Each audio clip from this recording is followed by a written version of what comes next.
दीपक शहरातल्या सिग्नलवर थांबला होता. तोच त्याच्या कारच्या काचेवर कोणीतरी थाप मारली. तो एक भिकारी होता. दीपकने काच खाली घेतला.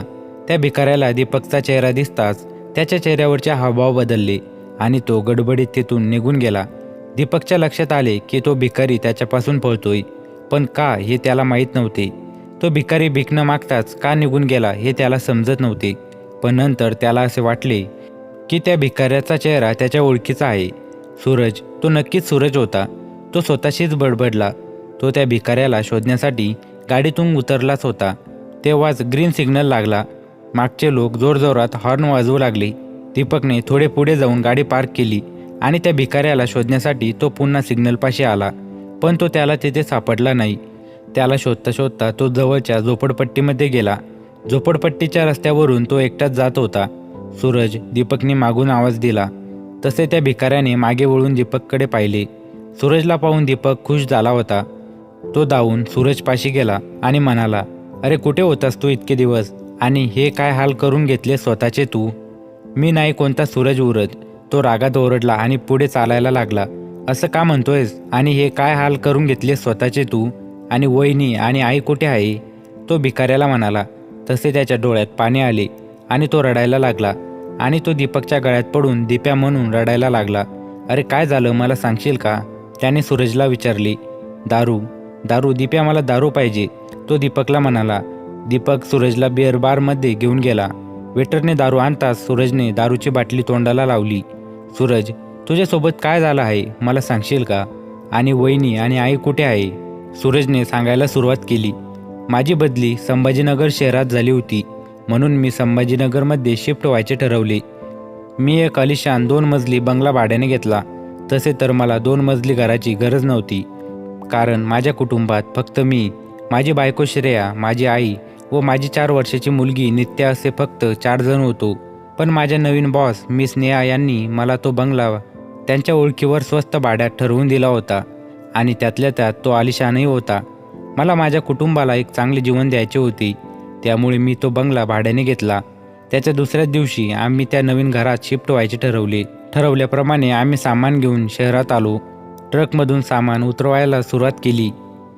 मी ट्रकपाशीच थांबलो होतो. तोच एक मध्यम वयाचा माणूस माझ्याजवळ आला आणि मला नमस्कार म्हणाला. मीही त्याला नमस्कार म्हणालो. तुम्ही आलात का इथे राहायला? त्यांनी मला विचारले. मी हो म्हणालो. मी ॲडव्होकेट चंद्रकांत पाटील. मी इथे तुमच्या घरासमोर राहतो. तो हातात हात देत म्हणाला. मीही त्यांना माझं नाव सांगितलं. थोडं स्वतःविषयी आणि फॅमिलीविषयी सांगितलं. जरा जपून राहा. कोणती अडचण आली तर मला आधी फोन करा किंवा घरी या. हे घ्या माझं कार्ड, येतो मी, असे म्हणून ते निघून गेले. जपून राहा, ॲडव्होकेट पाटील असे का म्हणाले हे मला कळलेच नाही. पण माझ्यासमोर खूप काम पडले होते, म्हणून मी त्या गोष्टीकडे जास्त लक्ष दिले नाही. आम्हाला त्या घरात शिफ्ट होऊन 2-3 दिवस झाले असतील. त्या दिवशी माझ्या ऑफिसमध्ये पार्टी होती, त्यामुळे मी दारू प्यायलो होतो. तसे मी दारू पित नव्हतो, पण माझ्या बॉस मिस नेहानी खूप आग्रह केला होता, त्यामुळे मी घेतलीच. पण पहिल्यांदाच पिल्यामुळे मला खूप चढली होती. मला धड चालताही येत नव्हते. त्यामुळे त्या दिवशी मिस नेहा मला त्यांच्या कारमधून घरी सोडायला आल्या. त्यांनी मला घराच्या गेटसमोर सोडले. रात्रीचे 11:30 झाले होते. मी गेट उघडून दरवाजाकडे चाललोच होतो की तोच मला गार्डनमध्ये आई दिसली. ती झोपाळ्यावर पाठमोरे बसून झोका घेत होती. तिच्या मांडीवर एक लहान मुलगाही होता.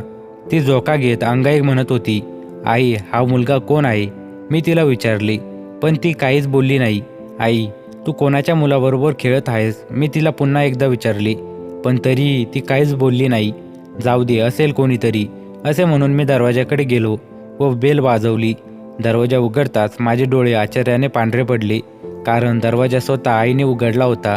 तू इथे आहेस तर मग बागेत कोण आहे, असे म्हणून मी धावत बागेत गेलो, पण तेथे कोणीच नव्हते. आता तर होती येते, कुठे गेली इतक्यात, मी स्वतःलाच बोललो. मला काहीच समजत नव्हते की तो माझा बास होता की खरंच मी मगाशी तिथे कोणाला तरी पाहिले होते. अरे काय झालं, तू असं का बोलतोयस इकडे तिकडे, आई मला म्हणाली. पण मी तिला काहीच बोललो नाही, कारण मी तिला काही बोललो असतो तर ती माझ्यावरच ओरडली असती की तू दारू पिऊन आला म्हणून मी शांत बसलो. पण नाही म्हणता शेवटी मी तिच्या शिव्या खाल्ल्यात. त्याच्या 2-3 दिवसानंतर माझ्यावर खूप मोठे आभाळ कोसळले. माझ्या विश्वासाचा खून झाला. आणि माझा संसार उद्ध्वस्त झाला. त्या दिवशी रात्री मी हॉलमधील सोफ्यावर बसून माझ्या लॅपटॉपवर काम करत होतो. काम करता करता मी कसा आणि कधी झोपी गेलो हे मला कळलेच नाही. रात्री अचानक मला जाग आली. मी घड्याळात पाहिले. रात्रीचे 2 वाजले होते. मी माझा लॅपटॉप बंद केला व माझ्या बेडरूमकडे झोपण्यासाठी जाऊ लागलो. माझी आणि श्रेयाची बेडरूम दुसऱ्या मजल्यावर होती. मी पायऱ्या चढतच होतो की तोच मला माझ्या बेडरूमकडून एक माणूस गच्चीवर जाणाऱ्या जिन्याकडे धावत जाताना दिसला. "ए कोण आहे? थांब!" मी जोरात ओरडलो. पण तो न थांबता जिन्यातून धावत गच्चीवर गेला. मी त्याचा पाठलाग करत त्याच्या मागे गच्चीवर गेलो, पण तो मला कुठेच दिसला नाही. मी त्याला सर्वत्र शोधले, पण तो पळून जाण्यात यशस्वी झाला होता. मला खूप टेन्शन आले होते, कारण तो माणूस आमच्या बेडरूमकडूनच आला होता आणि मला शंका होती की तो माझ्याच बेडरूममधून बाहेर आला होता. मी घराचे दोन्ही दरवाजे आणि सर्व खिडक्या तपासल्या. त्या आतून बंद होत्या व त्या तोडल्या आहेत असे कोणतेही चिन्ह त्यावर दिसत नव्हते. त्यानंतर मी जिन्याचा दरवाजा तपासला. त्यावरही मला तो दरवाजा जबरदस्ती तोडून उघडल्याच्या खुणा आढळल्या नाही. म्हणजे हे एकदम साफ होते की तो दरवाजे किंवा खिडक्या उघडून घरात शिरला नव्हता. तरीही चोर गच्चीच्या जिन्याच्या दरवाजातून आत आला असेल असा विचार केला तर संध्याकाळी मी तो दरवाजा स्वतः बंद केला होता. समजा मी बंद केल्यानंतर घरातल्या एखाद्याने तो दरवाजा उघडला असेल व तो बंद करायचा विसरला असेल आणि चोर त्या दरवाजाने घरात आला होता, तर मग त्याने घरात शिरताना जिन्याचा दरवाजा कसा काय लावला? कारण कोणताच चोर दरवाजा उघडल्यानंतर तो परत बंद करत नसतो, कारण चोरी करून पळून जाताना दरवाजा उघडण्याचा त्याला वेळ नसतो. आणि मी जेव्हा चोराचा पाठलाग करत होतो तेव्हा मला त्या माणसाने जिन्याच्या दरवाजाची कडी उघडल्याचा आवाज आला होता. आणि सर्वात महत्त्वाचं म्हणजे तो जर चोर असता तर त्याच्याकडे एखादे सामान तरी दिसले असते, म्हणजे सामान चोरून नेण्यासाठी एखादे पोते किंवा पिशवी. पण मला त्याच्या हातात काहीच दिसले नाही. बरं, समजा त्याने पिशवी खिशात ठेवली असेल, पण त्याच्या हातात कोणतेच हत्यार दिसले नाही. कोणताच चोर हत्याराशिवाय चोरी करत नसतो. तो दाग दाखवण्यासाठी सोबत हत्यारे आणतच असतो. म्हणजे तो चोर नव्हता आणि त्याला कोणीतरी दरवाजा उघडूनच आत घेतले होते. आणि मग तो माझ्या घरात कशाला येईल? त्याला माझ्या घरात दरवाजा उघडून कोण घेईल? आई तर घेऊ शकत नाही. मग उरली फक्त श्रेया. मला फक्त श्रेयावर संशय येत होता. श्रेयानेच त्या माणसाला दरवाजाने आत घेतले होते असे मला वाटले. मी खूप दुःखी होऊन मी माझ्या बेडरूमकडे गेलो. दरवाजा वाजवला तर तो लगेच मागे सरकला, म्हणजे दरवाजा उघडाच होता. तेव्हा मला आणखी एका गोष्टीचा उलगडा झाला. चोर जेव्हा चोरीसाठी घरात घुसतात तेव्हा सर्व रूमचे दरवाजे तपासतात की ते उघडे आहेत की नाहीत. जर कोणता दरवाजा आतून बंद असला तर त्याला बाहेरून कडी लावतात, जेणेकरून जर रूममधल्या व्यक्तीला जाग आली तर त्याला बाहेर येता येणार नाही. आणि जर एखाद्या रूमचा दरवाजा उघडा असेल तर त्या रूममध्ये असलेल्या व्यक्तीला चाकूचा दाग दाखवून घरात चोरी करतात. जर तो चोर असता तर तो बेडरूममध्ये घुसला असता व श्रेयाला दाग दाखवून त्याने चोरी केली असती. तरीही समजा जर चोर रूम्सचे दरवाजे उघडे आहेत की बंद आहे हे तपासायला विसरला असला तर मग त्याने मला चाकूचा दाग का दाखवला नाही? कारण मी तर हॉलमध्ये झोपलो होतो ना. त्याला चोरी करायला खूप सोपे गेले असते, पण त्या माणसाने तसे केले नाही. म्हणजे तो चोर नव्हता. तो माणूस जेव्हा माझ्या बेडरूममधून बाहेर पडला तेव्हा त्याने फक्त दरवाजा पुढे केला आणि त्याच वेळेस त्याने मला पायऱ्या चढताना पाहिले आणि तो तिथून धावत गच्चीवर गेला. मी आत गेलो, लाईट लावली. श्रेया बेडवर झोपली होती. मी तिच्याजवळ गेलो. मी तिला हलवून उठवणारच होतो, पण मला समजत नव्हते की तिला काय बोलावे, सुरुवात कुठून करावी, तिला काय विचारावे की सुहास आला होता का? तसे तर मीच चुकलो होतो. मी जसा वयात आलो होतो तसे मला श्रेयावर प्रेम झाले होते, पण मी बिनबापाचा वाढलेला मुलगा होतो. वयाच्या 6व्या वर्षीच माझ्या डोक्यावरील वडिलांचे छत्र हरवले होते. घरची परिस्थिती खूप बिकट होती. आई आणि मी मोलमजुरी करून जगायचो. याउलट श्रेया श्रीमंत बापाची एकुलती एक लाडकी मुलगी होती. त्यामुळे आमची जोडी जमेल असे मला कधीच वाटत नव्हते. तेव्हाच माझा दूरचा मित्र सुहासला श्रेयावर प्रेम झाले. सुहास चांगल्या घरातला होता. त्याचे वडील आमच्या शाळेचे मुख्याध्यापक होते आणि तोही एकुलता एक आणि त्याच्या वडिलांचा लाडका होता. त्यामुळे त्याच्याकडे पैशांची कमी नव्हती. गावातल्या पोरांकडे साधी तुटकी फुटकी सायकलही नव्हती, पण त्याला त्याच्या वडिलांनी 16व्या वाढदिवसाला हिरो होंडा घेऊन दिली होती. आम्हाला घालायला फक्त एक फाटका शर्ट आणि एक ठिगळ लावलेली पॅन्ट होती, पण सुहास सारखेच कपडे बदलायचा तो नेहमी श्रेयासमोर त्याच्या हिरो होंडावर महागडी कपडे आणि गॉगल घालून फिरायचा, तिच्या मागोमाग जायचा. पण तरीही मला वाटत नव्हते की सुहासला श्रेया पटेल, कारण त्याच्याकडे चांगला चेहरा नव्हता जो माझ्याकडे होता. तसे तर श्रेया माझ्याकडे सुद्धा बघून असायची, पण मी कधी तिला मिळवण्याचा प्रयत्नच केला नाही, कारण माझी परिस्थिती अशी होती की प्रेम करण्यासाठी माझ्याकडे वेळ नसायचा. शाळा संपताच मी शेताकडे जायचो, आईला शेतात हातभार लावायचो, मोलमजुरी करून जगायचो. पण तरीही मी वेळ पाहून श्रेयाला बोलायचे ठरवले.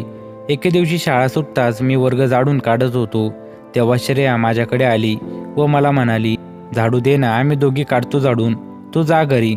मला खूप आश्चर्य वाटले, कारण श्रेया शाळा सुटल्यानंतर पहिल्यांदाच झाडून काढण्यासाठी थांबली होती. तिच्यासोबत तिची जिवलग मैत्रीण संगीतसुद्धा होती. तसे तर मीच रोज शाळेत झाडून काढत असे, कारण गुरुजी मला त्याचे थोडेफार पैसे द्यायचे. पण कधीकधी शाळेतील इतर मुलेही शाळेच्या परिसराची स्वच्छता करायची. शाळा सुटून 15-20 मिनिटे झाली होती. संपूर्ण शाळेत फक्त मी, श्रेया आणि संगी असे फक्त तिघेच होतो. तोच श्रेया माझ्याजवळ आली. ती काय बोलेल या विचाराने माझ्या हृदयाची धडधड खूप वाढली होती. मी देवाला प्रार्थना केली की देवा प्लीज, मी मनात जो विचार केला आहे अगदी तसेच व्हावे. एवढं उरलेलं झाडून काढशील का? मला उशीर व्हायला आहे. ती माझ्याजवळ येऊन मला म्हणाली. देवाने माझे ऐकले नव्हते. मी थोडा निराश झालो, पण मान डोलवून तिला हो म्हणालो. तशी ती खुश झाली आणि तिथून निघून गेली. श्रेयाला बोलायची हीच उत्तम वेळ आहे असे मला वाटले, म्हणून मी तिला मागून आवाज दिला, श्रेया. तशी ती मागे वळली, पण तिच्यासमोर माझे प्रेम व्यक्त करायची हिंमतच होत नव्हती. काही नाही, जा, मी तिला म्हणालो. तशी ती खूप गडबडीत शाळेतून निघून गेली. ती गेल्यावर मला वाटले की अजूनही वेळ गेली नाही, मी अजूनही तिला बोलू शकतो. म्हणून मी तिला बोलण्यासाठी तिच्या मागे गेलो. ती पुढे आणि मी मागे चालत होतो. तेवढ्यात सुहास तिथे गाडीवर आला. तसेच श्रेया आणि संगी दोघी त्याच्या गाडीवर बसल्या आणि सुहास त्यांना त्यांच्या शेताकडे घेऊन गेला. ते पाहून माझ्या डोळ्यात पाणी आले. अखेर सुहासाने पैशांची गुर्मी दाखवून श्रेयाला पटवलेच. त्या दिवशीच माझे मन तुटले होते. रात्री झोपताना मला श्रेयाची आठवण आली आणि मला रडू फुटले. मी तोंडावर पांघरून घेत आणि आईला उंदक्याचा आवाज जाऊ नये म्हणून तोंडात गोधडी घातली. पण आई ती आई असते, तिला समजलेच की मी रडतोय.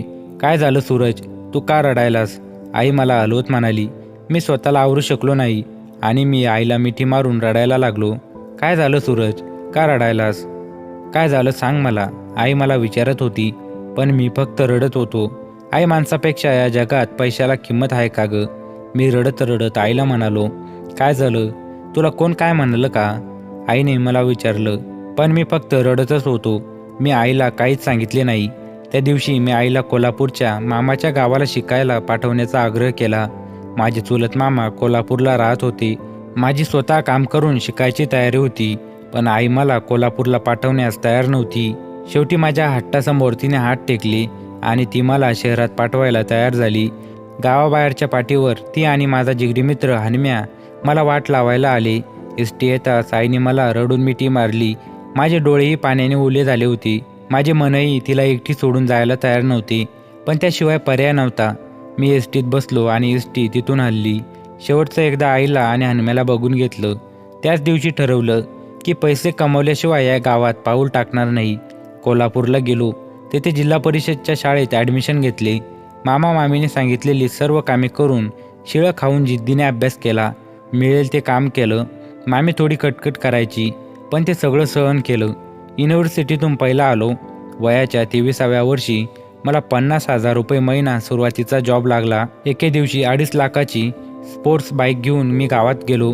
7 वर्षापूर्वी मी जसं गाव पाहिलं होतं ते आजही अगदी तसंच होतं, फक्त माणसं वाया वाढली होती. घरी गेलो. आईला बिलगून रडलो.